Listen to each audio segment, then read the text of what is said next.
Open up Steam, the PlayStation Store, or Xbox Game Pass right now. What's the first thing you see? It's usually a sea of familiar faces staring back at you. We're living in the era of Call of Duty 50, the yearly new Madden, and remakes of games that are barely old enough to have exploits. It's like the industry has stopped dreaming and just started copying pasting. But here's the thing, developers aren't just lazy. That's the easy answer. But the truth is much scarier. They're terrified. Creating a modern AAA game is no longer a creative adventure. It's a high-stakes gamble. When a single project costs upwards of $200 million and takes 6 years to build, a weird idea isn't just a risk, but a potential company-ending mistake. If a studio spends half a decade on a unique concept and it flops, it's wraps. Hundreds of people lose their jobs. So, they play it safe.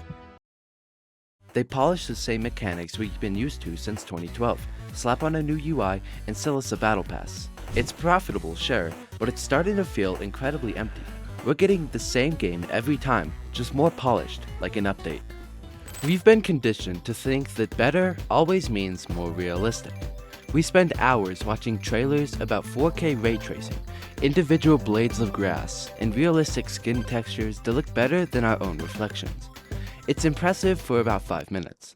You walk around, look at the puddles, and say, wow, and then the uniqueness wears off. This is called the graphics trap. When a studio spends 70% of its massive budget on visual upgrades and performance, the actual gameplay, the thing that makes it a game, becomes a secondary concern. This is exactly why so many open-world games feel like they were made by the same machine. Whether you're swinging through hyper-realistic New York or walking through a perfectly rendered ancient Greece, the maps are bigger than ever, spanning hundreds of miles, but they're completely empty, and they feel that way too. But the safe formula isn't always the only way. Some of the biggest hits of the last few years succeeded just because they threw away the standard way of doing things in the trash. Look at Elden Ring or Zelda Breath of the Wild. These games didn't treat the player like a person picking up a controller for the first time. There were no "go here" icons cluttering every inch of the screen, or 20-minute tutorials explaining how to move the camera. They respected you, they let you get lost, they let you fail.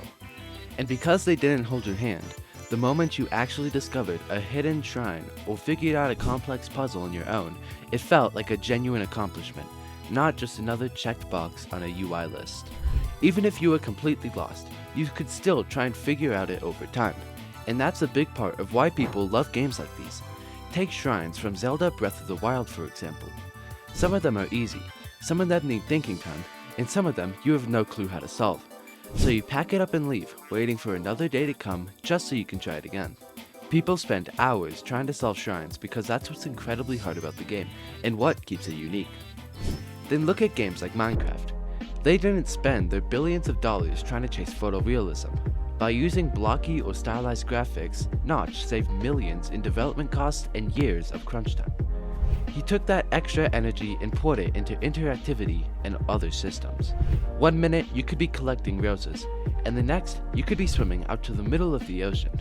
It's all up to you, and what the player decides to do, instead of what the game wants you to do. Instead of a movie that you just forward through, they build playgrounds where the world actually reacts to what you do. They prove that a game does not need to look real to feel alive. In fact, sometimes the less real it looks, the more your imagination is allowed to take over. So what's the good news in all of this? Well, I think the good news is that the tide is finally turning. Even the giants of the game companies are realizing that the $200 million safe sequel is starting to become a really bad idea. The math just doesn't work anymore. So, in result, we're seeing a shift where big publishers are starting to fund smaller internal teams. They're giving 10 people a smaller budget and telling them to just do whatever the fans want. Modern tools have leveled the playing field. A tiny team today can use Unreal Engine to produce visuals that have required 100 people just a decade ago. This lower barrier to entry means that the upper-class games are losing their leverage.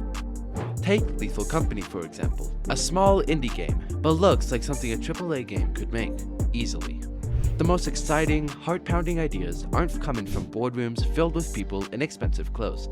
They're coming from experimental projects that aren't afraid to be a little glitchy or niche, if it means being original. We're seeing a rebirth of the B game. The B games are the middle market titles that have the budget to look good but the freedom to be strange. Not your typical AAA game that has thousands of developers, but sometimes it can just be a couple people. At the end of the day, we're the ones who decides where this industry goes. Developers follow the money. And for a long time, we gave that money to the safe sequels. But we're clearly hitting a breaking point. We're bored of perfect $70 games that feel like we've already played 10 times before.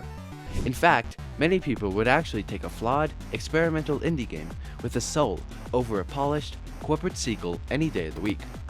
Let me know if that's you and why. I'm curious to know. So I want to hear from you. What's the last game that actually made you stop and say, wait, I didn't know a game could do that? Was it a tiny indie game that you found for $5 on Steam? Or a big studio actually taking a massive risk? Make sure to subscribe and I'll see you later.